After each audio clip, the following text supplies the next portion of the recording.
Bonjour, bienvenue à la leçon de français numéro 173. Aujourd'hui, une leçon un peu particulière.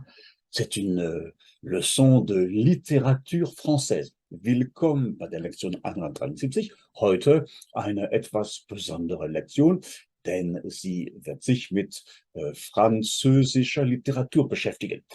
Aujourd'hui, un grand classique, le duc François de la Rochefoucauld, heute ein Klassiker, der Herzog, le duc de la Rochefoucauld. La Rochefoucauld était un contemporain de Louis XIV, das war ein Zeitgenosse von Ludwig XIV. La langue qu'il écrivait est très moderne et elle est parfaitement compréhensible pour un lecteur d'aujourd'hui. Die Sprache, die er schrieb, war sehr modern und ist für einen heutigen Leser perfekt verständlich. Il y a dans ces maximes quelque chose de drôle, de sec, mais aussi d'éclairé. Also in seinen Maximen gibt es etwas Witziges, etwas Trockenes, aber auch etwas Aufgeklärtes. Et il s'englobe lui-même dans sa peinture des vices. Also er umfasst sich selbst in seinem Gemälde der Laster. D'ailleurs, c'est lui l'auteur d'une maxime très célèbre, c'est l'hypocrisie est un hommage que le vice rend à la vertu. Also, Scheinheiligkeit ist eine Hommage, eine Huldigung des Lasters an die Tugend. Ich glaube, ich hab diesen Spruch schon einmal in einer früheren Lektion erwähnt. En réalité, c'est à partir de lui-même, c'est à partir de sa propre vanité, de ses propres passions, de sa propre mesquinerie aussi, qu'il connaît celle des autres. Alors, en allemand, je dirais, eigentlich kennt er die anderen aus sich selbst heraus, aus seiner eigenen Eitelkeit, aus seinen eigenen Leidenschaften, aus seiner eigenen Kleinlichkeit. La mesquinerie, c'est die Kleinlichkeit, die kleinkariert hat.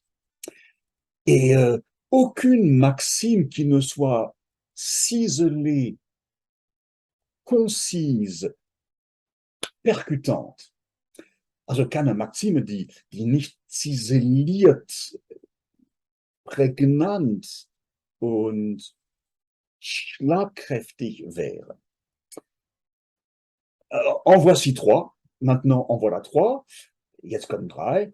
Je suis très curieux de savoir ce que vous en pensez. Dites-le moi, s'il vous plaît, dans les commentaires. Also jetzt kommen drei. Ich bin sehr gespannt, was Sie davon halten. Sagen Sie es mir bitte in den Kommentaren. Alors, la première maxime. Nous pardonnons souvent à ceux qui nous ennuient, mais nous ne pouvons pardonner à ceux que nous ennuyons. Nous pardonnons souvent à ceux que nous ennuyons, mais nous ne pouvons pardonner à... umgekehrt, ich Trottel. Nous pardonnons souvent à ceux qui nous ennuient, mais nous ne pouvons pardonner à ceux que nous ennuyons. Also wir verzeihen oft denen, die uns langweilen, aber wir können nicht verzeihen, wenn wir die Langweiler sind. La deuxième, les querelles ne dureraient pas longtemps si le tort n'était que d'un seul côté. Les querelles ne dureraient pas longtemps si le tort n'était que d'un seul côté.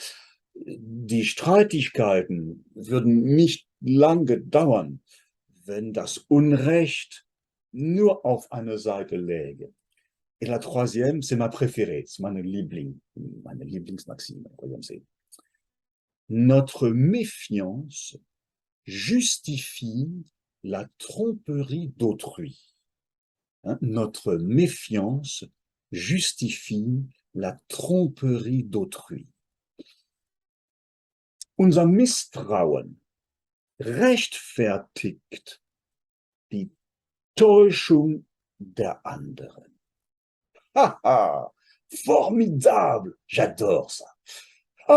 Bien sûr, le blabla publicitaire.